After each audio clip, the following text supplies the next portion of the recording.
বর্তমানে corona virus তার থাবা তার নেটওয়ার্ক সারা পৃথিবীব্যাপী বিশ্বব্যাপী বিস্তার করিয়াছে। এরকম একটি পরিস্থিতিতে বিদ্যালয়ের পঠন পাঠন স্তব্ধ হয়ে গেছে। সর্বস্তরে পঠন পাঠন আজ প্রায় স্তব্ধ। এই জন্যই অনলাইন ক্লাসরুমের প্রয়োজনীয়তা। আমি কয়েকটি অনলাইন ক্লাসরুম টিচিংয়ের উপর ভিডিও বানিয়েছি। ইতিমধ্যেই বর্তমানে আমি আরেকটি ভিডিও বানাচ্ছি। The snail, West Bengal Board of Secondary এডুকেশনের 10ম শ্রেণীর ইংলিশ পাঠ্যপুস্তকের অন্তর্ভুক্ত the snail, written by William Cowper.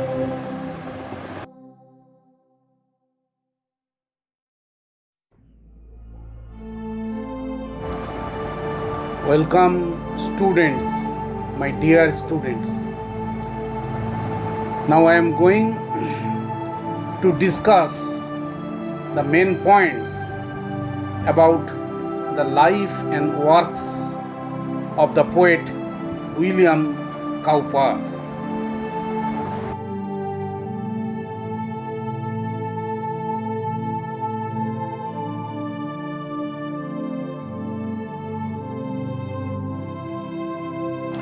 William Cowper,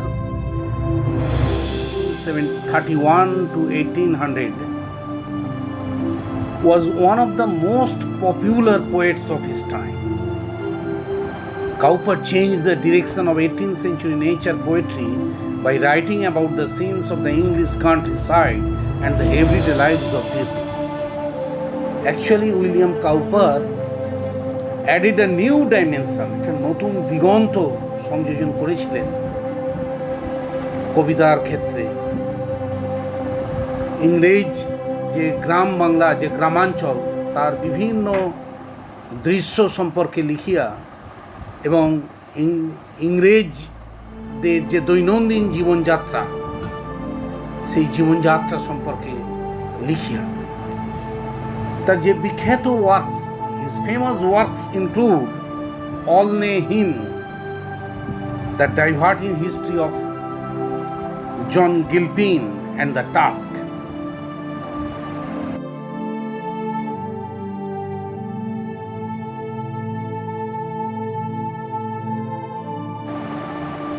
William Cowper was born on November 26, 1731 in Berkhamsted, Hertfordshire, England.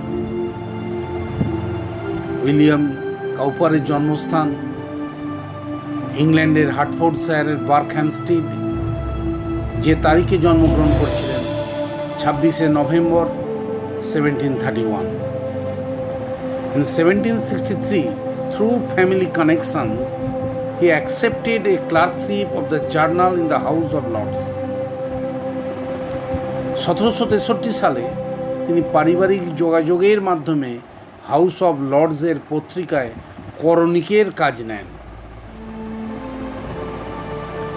Cowper's 26 years in Olney and later at Weston-under-Root were marked by great achievements as a poet, a hymn writer, and a letter writer. অলনেতে 26 বছর এবং পরবর্তীকালে Weston আন্ডারউডের জীবন কাউপারকে একজন কবি, প্রার্থনা সঙ্গীত রচয়িতা ও পত্র সাহিত্যিক হিসেবে সাফল্য এনেছে। Berkhamsted is an historic market town in Hertfordshire, England, in the Bulbourne Valley, 25 miles northwest of London. Berkhamsted একটা ঐতিহাসিক মার্কেট টাউন ইংল্যান্ডের হার্টফোর্ডশায়ারে বুলবোর্ন ভ্যালিতে 26 মাইল লন্ডনের উত্তর পশ্চিমে। The town is a civil parish with a town council within the borough of Dacorum, based in the neighboring large new town of Hemel Hempstead.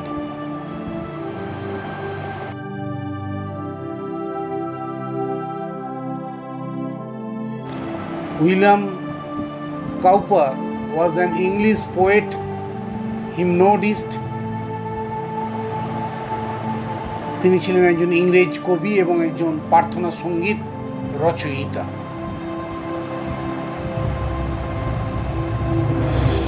One of the most popular poets of his time, Cowper changed the direction of 18th century poetry by writing about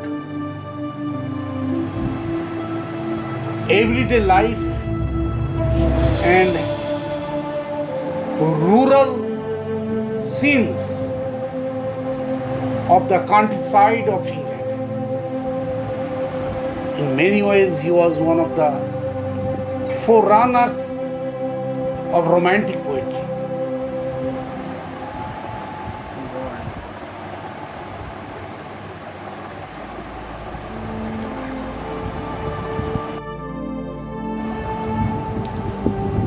The poet William Cowper came under the profound influence of Vincent Bourne, British classical scholar. The poet William Cowper, who was one of his pupils and particularly fond or enamored of Bourne, commented that he was so inattentive to his pupils and so indifferent whether they brought him good or bad exercises, that he seemed determined, as he was the best, so to be the last Latin poet of the Westminster line. In another letter, Cowper wrote, "I lost more than I got by him, for he made me as idle as himself." William Cowper, British classical scholar Vincent বোর্নের গভীর প্রভাবে এসেছিলেন, তার দ্বারা গভীরভাবে প্রভাবিত হয়েছিলেন এবং তিনি উইলিয়াম কাউপার ভিনসেন্ট বোর্নের ছাত্রদের একজন ছিলেন এবং বিশেষভাবে তিনি খুব অনুরক্ত ছিলেন বোর্নের ব্যাপারে এবং তিনি মন্তব্য করেছিলেন যে তিনি ছিলেন অমনোযোগী তার ছাত্রদের প্রতি এবং এতটাই উদাসীন যে তারা তাকে গুড অর ব্যাড এক্সারসাইজেস কি এনে দিল এ ব্যাপারে তিনি খুবই উদাসীন ছিলেন এবং তিনি উইলিয়াম কাউপার ভিনসেন্ট বোর্নের সংস্পর্শে এসে তার প্রভাবে প্রভাবিত হয়ে তিনি হারিয়েছিলেন অনেক বেশি, যা তিনি লাভ করেছিলেন তার চেয়ে অনেক বেশি তিনি হারিয়েছিলেন, কারণ ভিনসেন্ট বোর্ন উইলিয়াম কাউপারকে অলস করে দিয়েছিল তার নিজের মতো করে।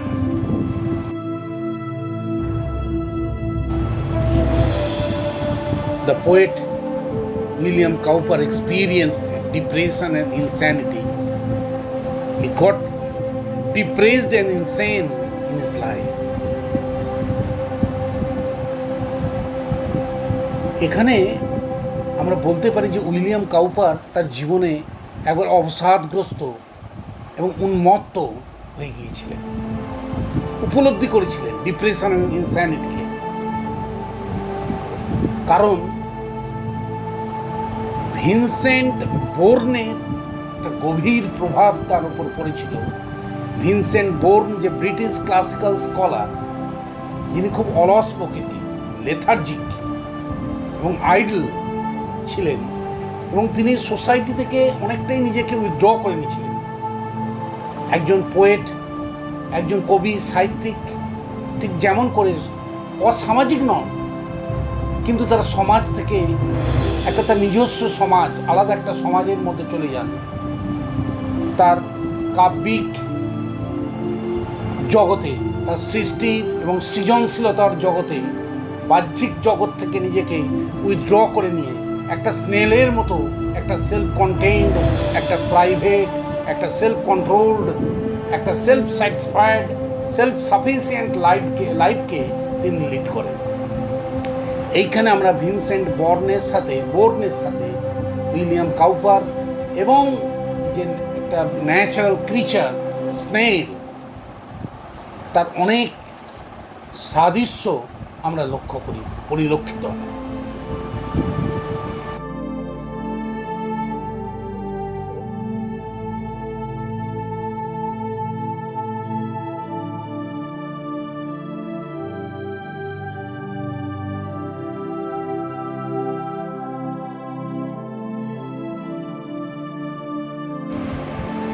Short introduction to the poem. The poem transports us into the private, self-satisfied, self-contained, self-sufficient private world of Islam. এই কবিতাটা আমাদেরকে বহন করে নিয়ে যায় একটা শামুকের যে স্বনিয়ন্ত্রিত, আত্মতৃপ্ত, একান্তই ব্যক্তিগত এক জগতে, এক শামুকের এক স্বনির্ভরশীল, আত্মনির্ভরশীল, আত্মতৃপ্ত, একান্তই ব্যক্তিগত নির্জন নিঃসঙ্গ জীবনে আমাদেরকে বাহিত করে নিয়ে যায়, where it is seen to lead a self-sufficient, self-independent life. যেখানে দেখা যায় শামুক একটা স্বনির্ভরশীল, স্বাধীন, স্বনিয়ন্ত্রিত, আত্মতৃপ্ত জীবন যাপন করছে। We are allowed to observe in minute detail. খুব পুঙ্খানুপুঙ্খ বর্ণনায় আমরা পর্যবেক্ষণ করতে পারি the small yet self-contained world in which a snail lives.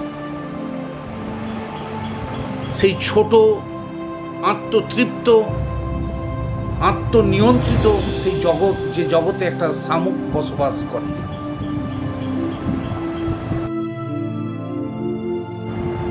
Now I am going to read out the poem line by line,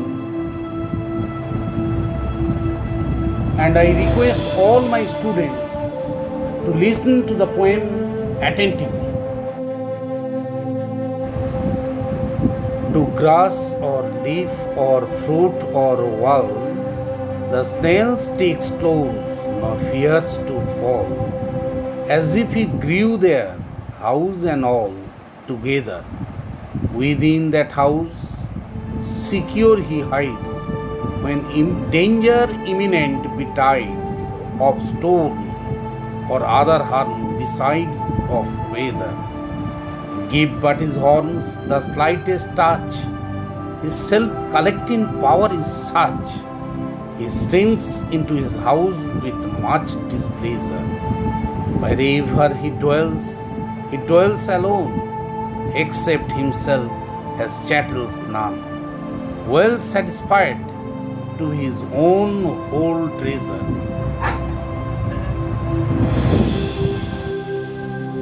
Thus hermit-like his life he leads, nor partner of his banquet needs, and if he meets one, only feeds the faster. Who seeks him must be worse than blind.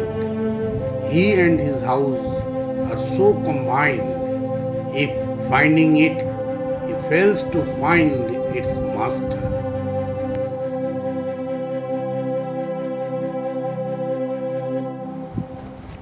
The poem The Snail, written by William Cowper, consists of 6 quatrains, and each quatrain consists of 4 lines. But in the syllabus of West Bengal Board of Secondary Education, class 10, only 4 quatrains are there.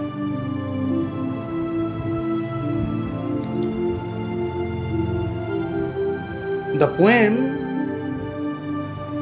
has been written in iambic tetrameter. আমরা জানি যে কবিতার একটা ছন্দ থাকে, একটা সুর থাকে। এখন কবিতার প্রত্যেকটি পংক্তি বা লাইন কতগুলো ফুটে বিভক্ত থাকে। এক একটি ফুট কতগুলি সিলেবল নিয়ে তৈরি হয়, আর কতগুলি ফুট নিয়ে একটি মিটার তৈরি হয়। এখানে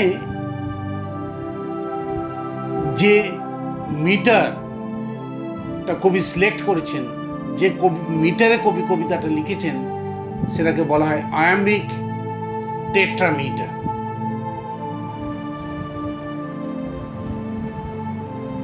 Each foot consists of 2 syllables, one unstressed and the other stressed. The unstressed syllable is followed by the stressed one.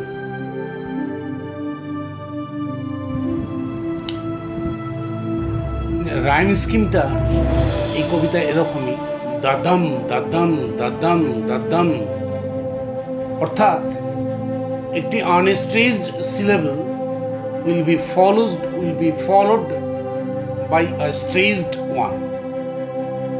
দাদাম দাদাম দাদাম দাদাম, 4টি করে ফুট নিয়ে এখানে রাইম স্কিম তৈরি হয়েছে। এটা হচ্ছে iambic tetrameter.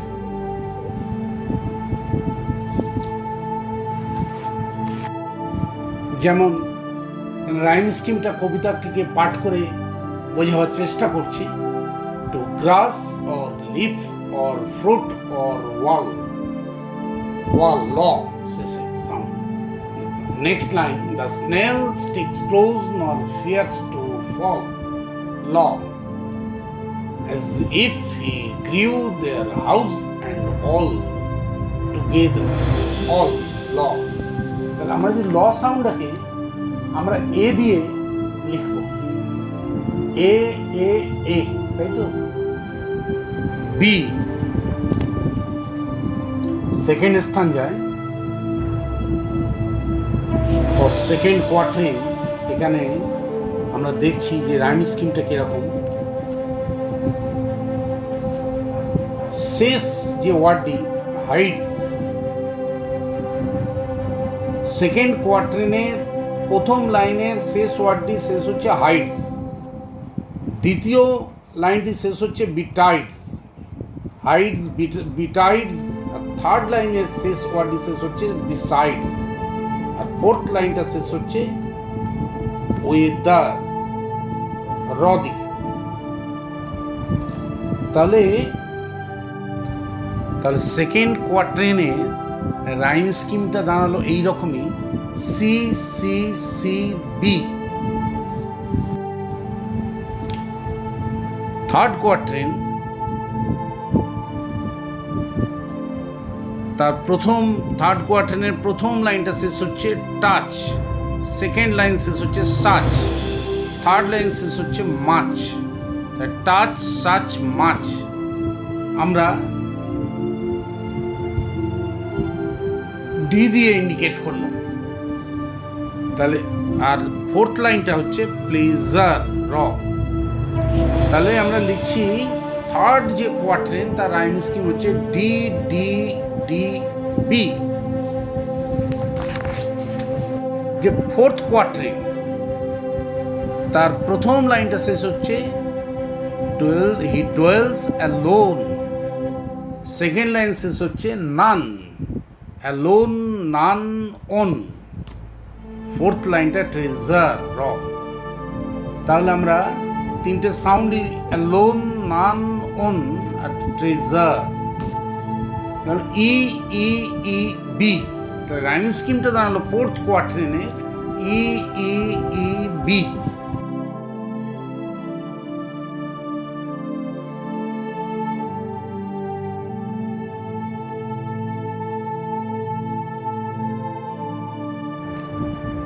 Characteristics of a snail.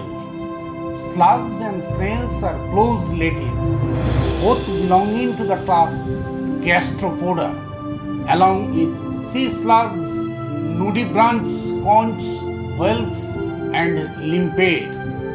Gastropoda literally means stomach food and is a direct reference to how the stomach of a snail or slug lies above its large, fleshy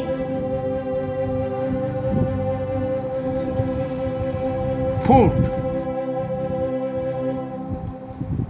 A terrestrial snail or slug secretes mucus from a gland in its muscular foot, which helps it move and leaves behind a distinctive slime trail. তাহলে স্লাগস আর snails হচ্ছে close relatives, উভয়ই class গ্যাস্ট্রোপোডার অন্তর্ভুক্ত। C স্লাগস, নুডিব্রাঞ্চ, conch, whales and লিম্পেটসদের সাথে।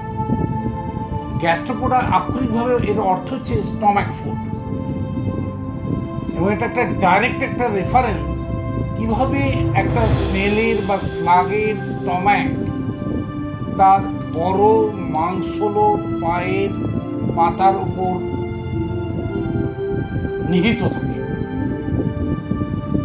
আর terrestrial snail or slug সেক্রিটস করে নিঃসঙ্গ mucus একটা gland থেকে, তার মাসকুলার ফুটের গ্ল্যান্ড থেকে, পেশিবহুল ফুটের গ্ল্যান্ড থেকে একটা মিউকাসকে সেক্রিট করে নিঃসঙ্গ, হুইচ হেল্পস ইট, যেটা সাহায্য করে এটাকে মুভ করতে, এগিয়ে যেতে। অ্যান্ড লিভস বিহাইন্ড, এবং স্নেল তার পেছনে ছেড়ে যখন সে এগিয়ে চলে তার গতিপথ ধরে, তার পিছনে পড়ে থাকে একটা সুস্পষ্ট slime trail.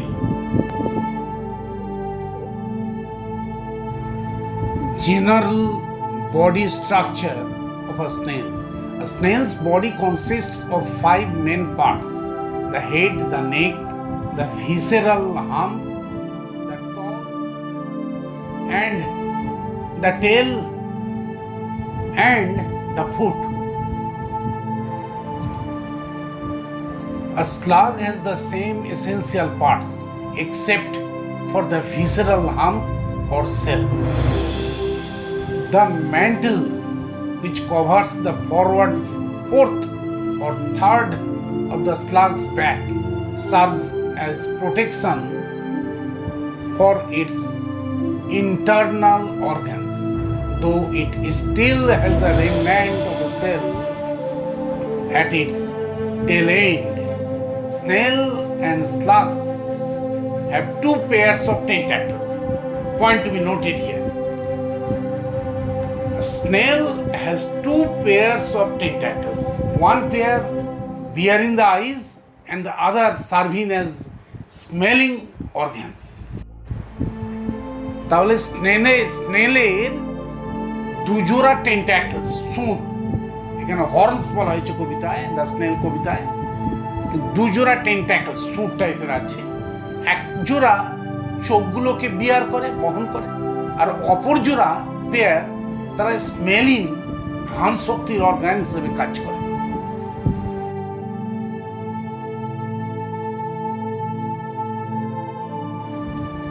Reproduction.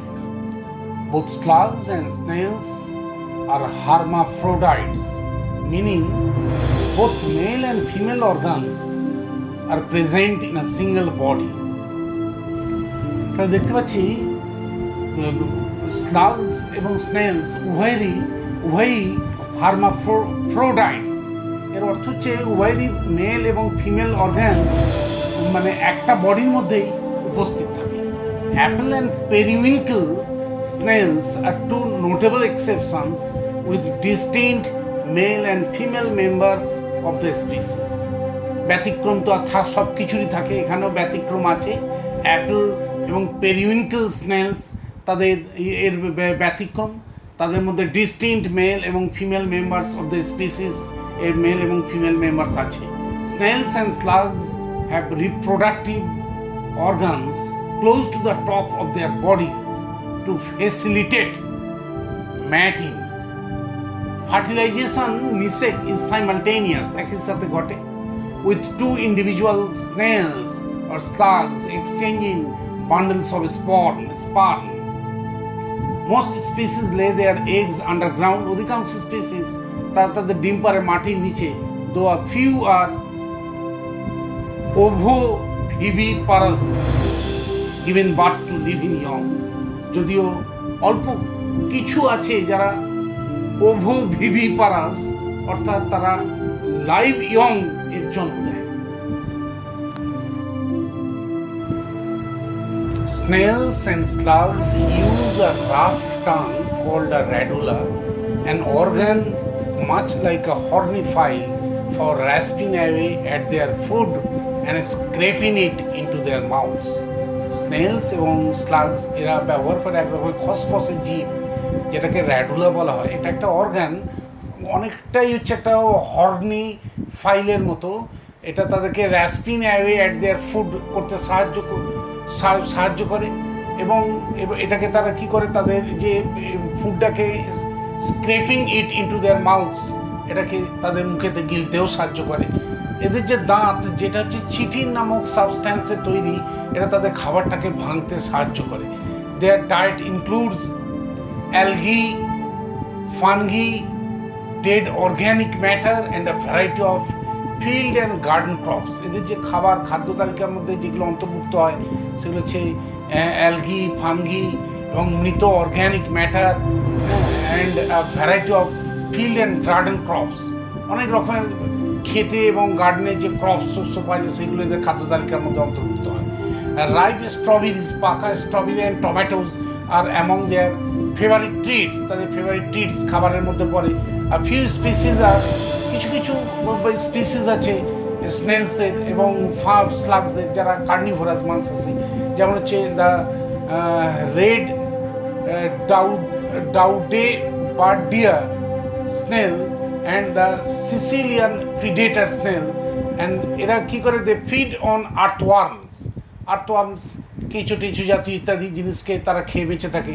Insect, lava and other snails.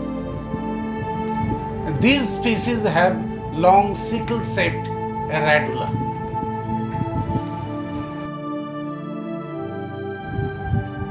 Habitat or natural dwelling place of a snail. স্বাভাবিক প্রাকৃতিক বাসস্থান। Snails and slugs can live in nearly every habitat on the planet. প্ল্যানেটের যে কোনো স্বাভাবিক প্রাকৃতিক বাসস্থানের উপর প্রায় স্নেলস এবং স্লাগস তারা বাঁচতে পারে, বাস করতে পারে, including salt and fresh water. They favour moist environment such as moss, tree bark, piles of damp refuse and rotting logs. তারা ফেভার করে ময়েস্ট, ভিজে আর্দ্র পরিবেশ, যেমন যেখানে মস, শ্যাওলা ট্যাবলা ইত্যাদি থাকে, ট্রি বার্ক গাছের ছালেতে, পাইলস অফ ড্যাম্প রিফিউজ যেখানে ড্যাম্প রিফিউজ সমস্ত বর্জ্য পদার্থ স্তূপ আকারে থাকে সেখানে থাকে, অ্যান্ড রটিং লগস এবং পচনশীল বা রটিং কোনো লগস কাঠের গুঁড়ি টুড়ি তার উপরে এরা থাকে, এরা পছন্দ করে। Slugs which are protected by a shell, যাদের স্লাগস এদের কিন্তু কোনো যেমন স্নেলসের মধ্যে যেমন সেল একটা তাদের প্রোটেক্টিভ কভার থাকে, কিন্তু স্লাগসের এরকম কোনো they are not protected by a shell. আর এই জন্য এগুলো আর vulnerable to desiccation during particularly dry seasons. Some snails protect their soft tissues. কিছু স্নেলস তাদের সফট টিস্যুগুলোকে রক্ষা করে by closing their operculum or cell door as they retreat. যখন তারা রিট্রিট করে অর্থাৎ পিছু হটে। Still other snails survive dry period, तो অন্যান্য স্নেলস তারা ড্রাই পিরিয়ড, শুষ্ক পিরিয়ডসকে তারা সার্ভাইভ করে বেঁচে থাকে, টিকে থাকে by resorting to estivation, a form of hibernation in which they seal themselves in their cells with a layer of dried mucus and remain dormant until conditions become favorable. Such species can stay inactive for as long as 4 years. এই ধরনের species তারা stay করতে পারে নিষ্ক্রিয় অবস্থায় প্রায় 4 বছর ধরে।